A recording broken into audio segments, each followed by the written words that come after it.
Hello friends, in last video we study about the tiers of anther.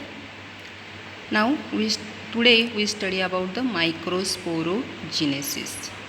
Okay, inside the anther there are the sporogenous tissues are present. These sporogenous tissues are made up of sporogenous cell. बरोबर, ज्या स्पोरोजिनियस tissue होत्या तर आपण बघितलं structure जर आपण अँथरचं आपण जर बघितलं तर त्याच्यामध्ये okay these are the 4 microsporangia. In these 4 microsporangia जे आहेत या स्पोरेंजियामध्ये काय आहेत, there is a microspore mother cells are present. त्याच्यामध्ये काय आहेत, microspore mother cells are present. These microspore mother cells or the sporogenous cells are diploid in number. These are the diploid in number. These sporogenous cells undergo meiosis. या ज्या sporogenous cells आहेत त्या काय त्यांचं काय होतं, मिओसिस सेल डिव्हिजन होतं आणि मिओसिस सेल डिव्हिजन झाल्यामुळं तिथं काय तयार होतात, मायक्रोस्पोर टेट्रॅड्स तयार होतात विच इज अ हॅप्लॉइड. आपल्याला माहिती आहे मिओसिसची प्रोसेस कशी असते, आपल्याला माहिती आहे. याच्यामध्ये एक जी सेल आहे it undergo division. Okay, meiosis first, it undergo meiosis first. Now these two cells again undergo cell division and after the cell division there is a formation of the 4 cell takes place in second meiosis. बरोबर, second मिओसिसमध्ये काय होतं, एका सेलपासून आपल्याला किती cells मिळतात, 4 cells मिळतात. Therefore if the mother cell is having the 2n number of chromosomes then the daughter cells are having the haploid number of chromosome. It is having the haploid number of chromosome. Due to that the microspore tetrad, as from one cell there is a formation of 4 cells takes place, therefore it is called as a tetrad. If we see the structure of tetrad we get the structure like in this manner. आपल्याला जे structure आहे ते आपल्याला काय दिसणार, अशा पद्धतीनं दिसणार. therefore as there is a 4 cells are connected to each other, therefore this structure is called as a microspore टेट्रॅड. त्याला काय म्हटलं जातं, मायक्रोस्पोर टेट्रॅड असं म्हटलं जातं. These microspore tetrads forms the pollen grain tetrad. ते काय तयार करतात, पॉलन ग्रेन तयार करतात. आणि after the complete formation of the pollen grains or microspore they detach from the anther. For the fertilization. ते काय होतात तर अँथरमधून काय होतात ते बाहेर येतात. जर आपण बघितलं तर इथं बघितलं तर हे अँथर वॉल जी आहे ती काय झालेली आहे, इथं ब्रेक झालेली आहे. आणि हे जे सगळे पॉलन ग्रेन्स आहेत हे काय होतात तर after the development they comes out from the anther for the pollination. लक्षात आलं. This process is called as a microsporogenesis. Microsporogenesis म्हणजे काय, the formation and differentiation of microspore is called as a microsporogenesis. Again we see in detail. Microsporogenesis म्हणजे काय, it is the process of formation of microspore. ही काय आहे, microsporogenesis म्हणजे काय, it is the process of formation of microspore from PMC. PMCs म्हणजे कोण, pollen mother cells किंवा स्पोरोजिनियस सेल्स, त्यालाच काय म्हटलं जातं, pollen mother cells. As the development occur in the anther, the sporogenous tissue undergo meiosis to forms the microspore tetrad. इथं जर आपण बघितलं तर समजा हा काय आहे, एक सेल आहे. बरोबर, हा आता ही जी आहे ते स्पोरोजिनियस टिश्यूज आहेत. या स्पोरोजिनियस टिश्यूमध्ये काय आहे, ही एक सेल आहे that is called as a sporogenous cells. This sporogenous cell undergo meiosis and forms the tetrad of the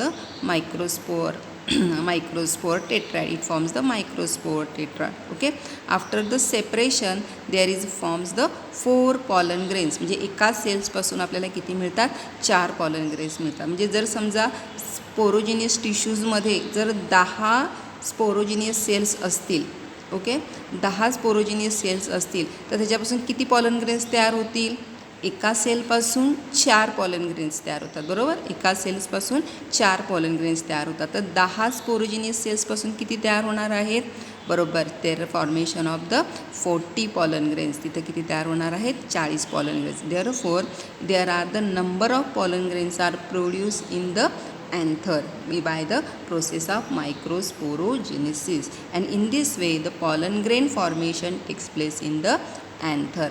Now we see the structure of the single pollen grain.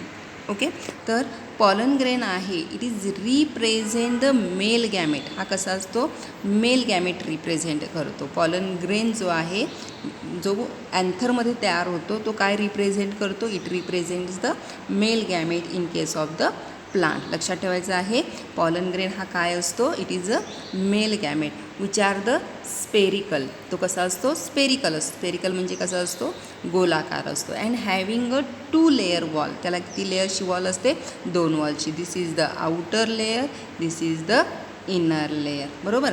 तर आउटर लेयरला काय म्हटलं जातं बघा, outer layer is called as a exine. बरोबर. हा outer layer जो आहे त्याला काय म्हटलं जातं, एक्झाईन असं म्हटलं जातं. Okay, it is a hard layer. हा लेयर कसा असतो, हार्ड. कारण का, it is a protective layer. Okay, it is protect the inner part of the pollen grain. Okay, it is this hard layer is made up of a sporopollenin. कशाचा बनलेला आहे तो, का बनले, काय त्याचं काम काय आहे, which is a extremely resistance and can विस्टँड the high temperature, acidic and alkaline conditions and the enzyme. म्हणजे ज्या वेळेस पॉलन ग्रेन जेव्हा अँथरमधून डिटॅच होतो त्यावेळेस तो एक्सटर्नल एन्व्हायरमेंटमध्ये येतो. मग एक्सटर्नल एन्व्हायरमेंटमध्ये आल्यानंतर त्यातले जे काही आतलं स्ट्रक्चर आहे ते डिस्टर्ब होऊ नये म्हणून हे स्पोरोपॉलिनिन जे आहे हे कसं आहे, हार्ड स्ट्रक्चर आहे. लक्षात येते, हार्ड स्ट्रक्चर आहे. And due to that hard structure the pollen grain, inner structure of the pollen grain is protected. लक्षात येते. आणि ते कशापासून त्याला प्रोटेक्ट करतं, temperature, acidic and alkaline condition आणि एन्झाईम्स असतील त्याच्यापासून हा आउटर लेअर जो आहे तो काय करतो, प्रोटेक्ट करतो. त्यानंतर इथं आपल्याला काही डिप्रेशन्स दिसत आहेत आउटर लेअरमध्ये. That depressions are called as a jump over. Okay, त्याला काय म्हटलं जातं, जम्प ओव्हर्स असं म्हटलं जातं. ना what is the function of the jump over, the function of the jump over is to give way to the pollen tube. ज्यावेळेस pollen grain germinate होतो स्टिग्मावर त्यावेळेस काय तयार होते, पॉलन ट्यूब तयार होते. इथून काय तयार होते, पॉलन ट्यूब. मग ही पॉलन ट्यूब तयार झाल्यानंतर ही काय होते, या जम्प ओव्हरमधून काय होते, बाहेर येते. Okay, the this is the function of the jump over. Okay, the next wall is the inner wall. That inner wall, okay, this is the continuous. इथं आपल्याला काही आपल्याला आउटर वॉलमध्ये आपल्याला काय दिसत आहेत, थोडेसे आपल्याला गॅप दिसत आहेत. पण इनर वॉल जी आहे ती कशी असते, कंटिन्युअस असते. आणि ती कशाची बनलेली असते, it is made up of cellulose and the pectin. Okay, this is about the wall of the pollen grain. लक्षात ठेवायचं आहे, outer wall is a exine, inner wall is a intine. बऱ्याच वेळेला ह्याच्यावरती क्वेश्चन विचारलेला आहे, explain the structure of pollen grain. तर लक्षात ठेवायचं, exine it is may be a smooth or it is may be a rough. आता smooth कधी, म्हणजे it is depend upon the pollination. म्हणजे त्याचं पॉलिनेशन कशा पद्धतीने, म्हणजे वॉटरनं होत असेल, विंडनं होत असेल किंवा काही एक्सटर्नल एजन्सीजमुळे होत असेल तर त्या पद्धतीने. आता इथं काही तुम्हाला काटेरी पॉलन ग्रेन्स दिसत आहेत. बरोबर. मग ॲनिमल्सच्या थ्रू वगैरे पॉलिनेशन होत असेल तर ते रफ असतं. वॉटर थ्रू होणार असेल तर त्याची एक्झाईन जे आहे ते कसं असणार आहे, स्मूथ असणार आहे. लक्षात येतं. तर this is about the wall. Now we see the internal structure of the pollen grain. Okay, the mature pollen grain contain the 2 cells. जो मॅच्युअर पॉलन ग्रेन असतो त्याच्यामध्ये काय असतात, 2 सेल्स असतात.